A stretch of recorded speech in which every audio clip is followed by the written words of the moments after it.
people told me about 4 weeks ago, I was saying, no, I want to protect the people. I want to protect the women of our country. I want to protect the women. Sir, please don't say that. Why? They said, we think it's very inappropriate for you to say. So why? He's also been yelling at Jewish voters, saying if he loses the election, they will be to blame. He's dumb, he's ignorant, and arrogant. He's ignor-arrogant is what, he's an ignor-arrogantan is what he is. Trump claims he'll protect women whether they like it or not. Where have we heard that before? Oh, right, in every bad rom-com ever. But this isn't Hollywood, folks. This is real life, and the consequences are far from funny. In the next few minutes, we're gonna break down why Trump's knight in shining armor act is about as welcome as a skunk at a garden party. From reproductive rights to healthcare, we'll show you why Trump's idea of protection might leave women feeling more trapped than treasured. Grumpy Trump has a new tactic up his sleeve then. He made the decision to reinvent himself as the ultimate women's protector at a recent rally in Wisconsin. Yes, you heard correctly. The man who once declared that he would date his own daughter if she wasn't related is now saying that he will protect the women. What a twist in the plot. In other words, Trump said, I will protect women, and I will protect women's rights, and I will do it better than anybody. The worst part, though, was when he said, whether they like it or not.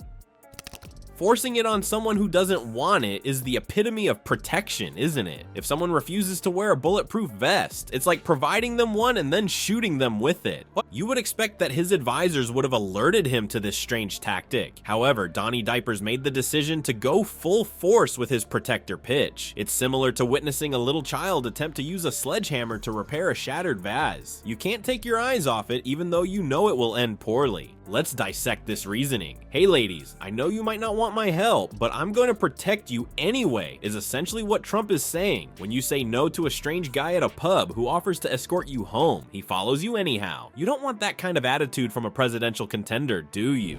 The worst part is that Trump's female polling ratings are about as impressive as his one-handed water drinking skills. Only roughly 31% of women think well of him, according to recent polls. It's less than the number of people who think ghosts exist. Trump's answer to this issue is to increase the creep factor even more. In typical Trump manner, brilliant. Will this approach be successful? Yes, without a doubt, if work means spectacularly backfire.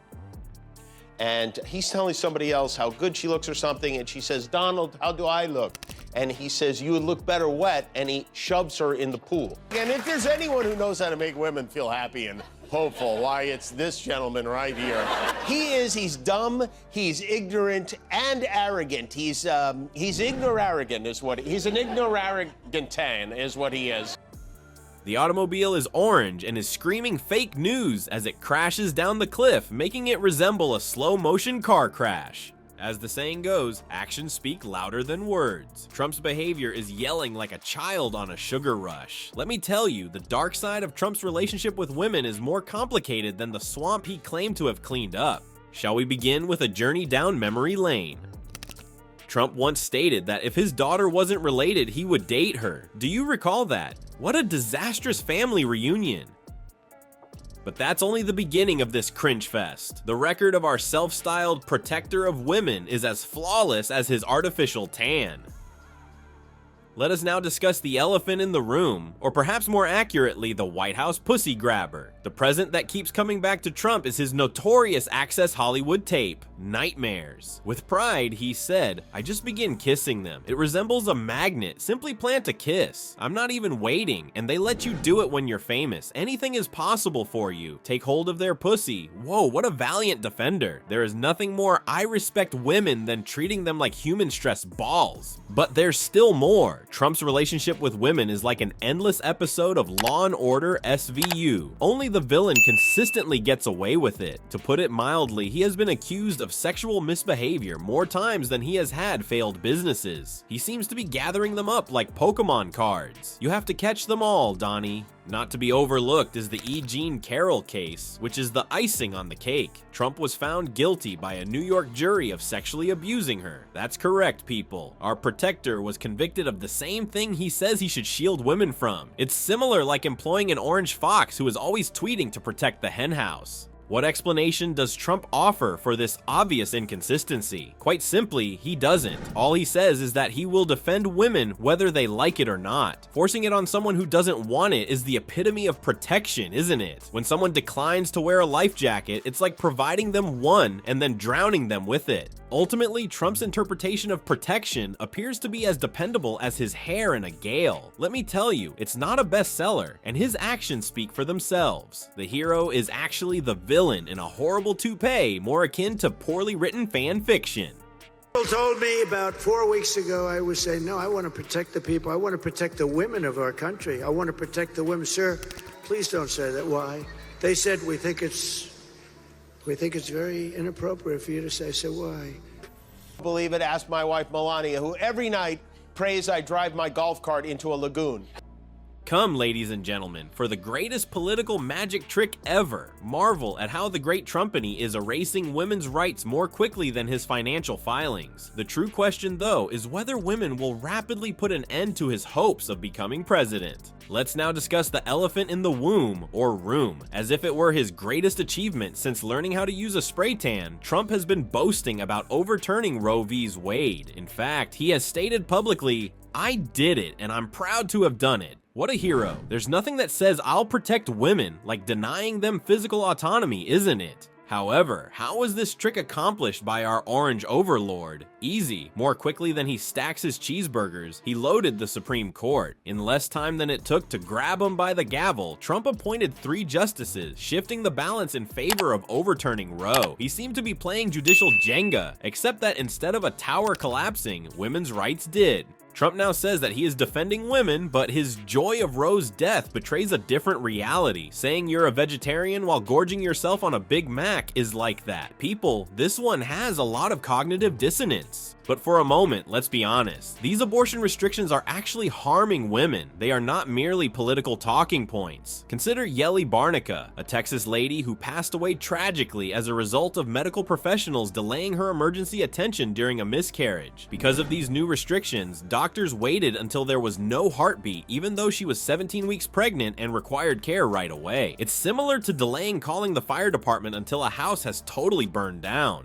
Furthermore, Yelly's tale is hardly unusual. Even in cases where their lives are in danger, women nationwide are not receiving essential medical care. Trump's approach to protection is similar to a defective airbag in that, while it may seem beneficial on paper, it actually causes more harm than good. What is the response of women to this protection then? To put it mildly, they're as ecstatic as a cat in a bathtub.